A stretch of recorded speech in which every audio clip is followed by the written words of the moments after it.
सपने देखने वालों के लिए रात छोटी पड़ जाती है, जबकि सपना पूरा करने वालों के लिए दिन छोटी पड़ जाती है। बिना लक्ष्य के जीवन बिना पता लिखे लिफाफे के समान है, जो कहीं भी कभी भी पहुंच सकती है। सीढ़ियां उन्हें मुबारक हो जिन्हें छत तक जाना है। मेरी मंजिल तो आसमान है, रास्ता मुझे खुद बनाना है। सपने और लक्ष्य में एक ही अंतर है। सपने के लिए बिना मेहनत के नींद चाहिए और लक्ष्य के लिए बिना नींद के मेहनत। अपने हर सपने को अपनी सांसों में रखो, हर मंजिल को अपनी बाहों में रखो। हार जीत तो आपकी है, बस अपने लक्ष्य को अपनी आंखों में रखो। डॉक्टर APJ अब्दुल कलाम ने एक बार कहा था कि सपने वो नहीं होते जो हमें सोते समय दिखे, सपने तो वो होते हैं जो हमें सोने ना दे। दोस्तों, जिंदगी में कुछ ऐसा होना चाहिए जो हमें चैन से ना रहने दे। हर पल हर समय हमें पुश करे कि नहीं, तुम ऐसे चैन से नहीं बैठ सकते, कुछ तो कर, तुझे कुछ बड़ा करना है, सबसे आगे निकलना है। आखिर कौन है वो जो तुम्हें सुबह 4 बजे बिस्तर से उठने पर मजबूर कर दे, जैसे ही तुम्हारा हाथ मोबाइल की तरफ बढ़े वो तुम्हें रोके? कौन है वो?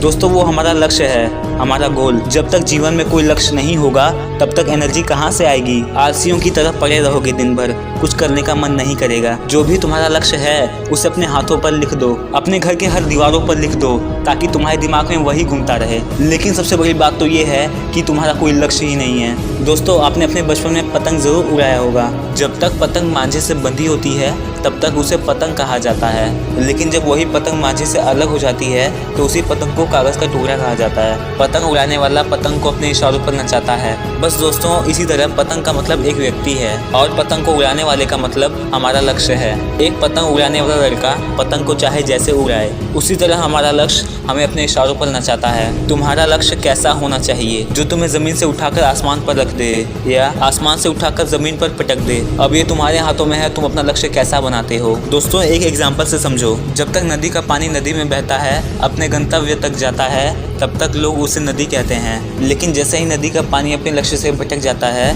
नदी का पानी नदी के बाहर आ जाता है, तो लोग उसे बाढ़ कहते हैं। जब तक नदी का पानी नदी में रहता है तब तक लोग उसके पास आते हैं, लेकिन जब नदी का पानी बाहर आ जाता है तब लोग उससे दूर भागने लगते हैं। आखिरी में स्वामी विवेकानंद जी का एक कोट आपके सामने रखना चाहूँगा। अपनी ज़िंदगी का एक लक्ष्य निर्धारित करो, पूरे शरीर को उस लक्ष्य में भर दो और दूसरे विचारों को अपनी ज़िंदगी से निकाल दो।